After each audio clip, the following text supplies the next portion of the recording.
মেয়ের ছেলে মেয়ে যদি পড়াশোনা করছে ওদের জঙ্গল রাস্তা দিয়ে যেতে হয়। আমাদের একদম রাস্তা নাই, আধা রাস্তা। বাচ্চা কাচ্চা 7টা পর্যন্ত প্রাইভেট পড়া যায়, নিয়ে আসতে হয় জঙ্গল বাড়ির দিকে। রাস্তাটা একটু না দেখে না কতদিন না বলেছি আমরা যে আমাদের একটা রাস্তা করে যায়। তোরাগড়ায় এসে যেটা দেখলাম, গ্রামবাসীদের সঙ্গে কথা বললাম, গ্রামবাসীদের যে সমস্যা সেটা এই সীমান্তর সঙ্গে অনেকগুলোই জড়িত নয়। একটা যেরকম অনেক জায়গাতেই দেখেছি পুকুরের ধারে গ্রাম সড়ক যোজনার রাস্তা হচ্ছে, কিন্তু ওখানে গার্ড ওয়াল না দেওয়ার ফলে যখন জল হচ্ছে বর্ষাকালে তখন রাস্তা ভেঙে যাচ্ছে, আবার রাস্তা বানানো হচ্ছে।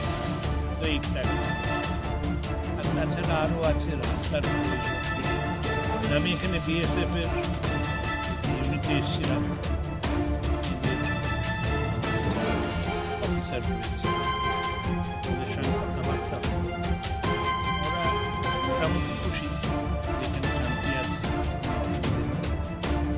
ওদের আমি বললাম যে দু-তিনটে জিনিস করতে হবে, সেটা হচ্ছে ওইদিকে যেহেতু জমি রয়েছে, যে জমিতে আমাদের নিরাপত্তার জন্য 3 ফিটের বেশি কিছু লাগানো যায় না, তো ধান ছাড়া কিছুই লাগানো যাচ্ছে।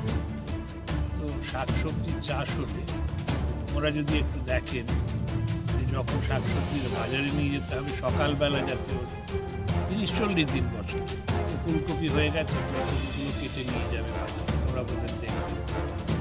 আরেকটা হলো রাস্তা, ওখান থেকে রাস্তা, এখানে বর্ডারের রাস্তা ছাড়া ওইদিকে যাওয়ার কোনো উপায় নেই। একটা রাস্তা যদি বানানো যায় তাছাড়া কি, তাছাড়া বর্ডার সিকিউরিটি ফোর্স এরা তো আমাদের জন্যই কাজ করছে, এরা তো আমাদেরই লোক, আমাদের সুরক্ষার জন্য। চা খেলাম, সহকর্মী হয়েছে, আর কোনো চিন্তার কারণ নেই। গ্রামবাসী তো আমাকে একজন ভদ্রমহিলা, আদিবাসী ভদ্র, কিসের ভয়, ভয়ের কোনো ব্যাপারই নেই।